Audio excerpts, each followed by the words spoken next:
Good morning, comic book fans. Welcome back to Comics in 5 Minutes. I'm your Evelyn Shorty, and today, after doing some smaller indie stuff for the last couple of days, we're going to return to Marvel, and we're going to have a look at Namor. And yes, we're not looking at this week's X-Men comic books. I promise.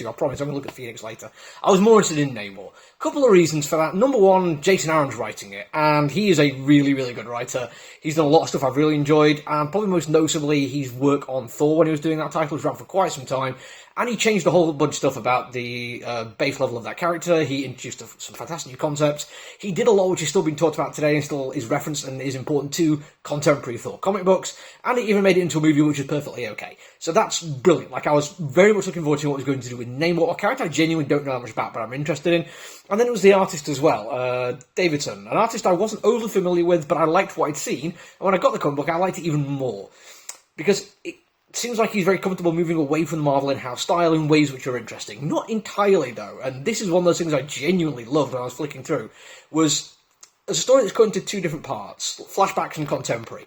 The flashbacks feel far more comfortable playing in the Marvel in-house style. The colours are brighter, they're more bold, the line work is a little bit cleaner, the framing is a bit more heroic. We have some proper big widescreen double-page spreads of cityscapes underwater, and everything looks a little bit more like you'd expect a Marvel book to look. People stand and strike heroic poses.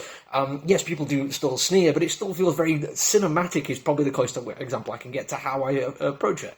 And that does feel very Marvel to me. For the rest of the time, when it's more contemporary and it's Namor at his absolute worst, it is a little bit more grimy. It's a little bit loose on the artwork, a bit sketchy here and there, but I love that kind of thing. The colours are darker and more muted. When we get action sequences, they're much more brutal and much tighter.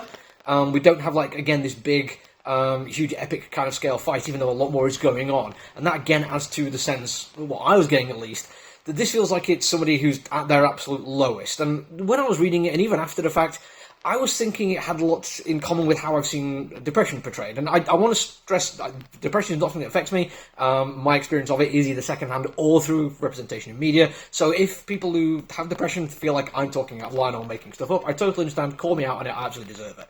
But it does strike me as that way, because we see him at his absolute worst, or at least the worst I've ever seen him. At his lowest, but still thinking he deserves to be lower. But also, he chooses to be there. This is one of those things that we get, drip-fed through the story, whatever's going on in his life, whatever's led him to be where he is right now. Quite a lot of it is down to his choice.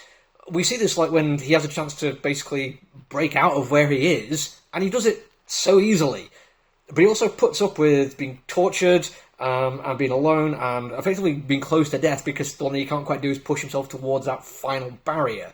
And the reason I think depression is this kind of thing is, as low as he is, he's still maintaining control of what's going on, because that's maybe all he's got left he can control, or at least that he thinks he can control. At least if he's in charge of how bad it is for him, he can maintain something which keeps his head above water. And I know, literally, as I was thinking that line, it was going to be weird talking about Namor. And it's done brilliantly throughout. An awful lot of this is done through narration rather than just, dialogue, and I really like it. It's all Namor talking to himself. And as somebody who really likes crime noir kind of stuff, they use that kind of literary storytelling device quite a lot. And I love it. And it shows off just quite how good Aaron is at this kind of character work.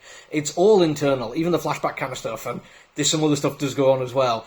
But it just mostly is internal thoughts portraying how bad it is for him, but how he still wants to maintain control. All brilliant.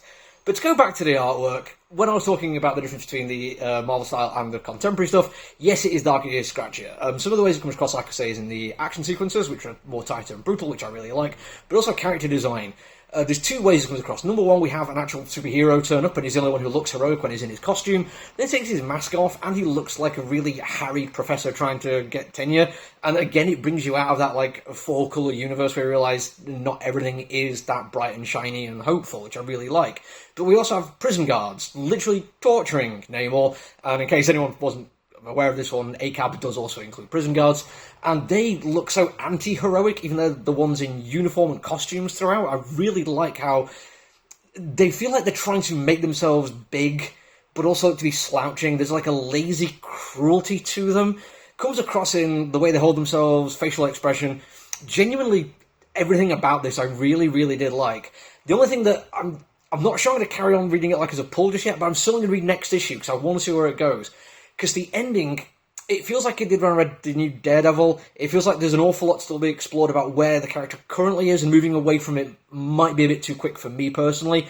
But I trust Aaron. I'm going to carry on and we'll see where it goes. That's it for me for now, though. I will do more reviews. Make sure you do the social media thing to find us. Until I see you again, look after each other, everyone. Stay safe. Bye!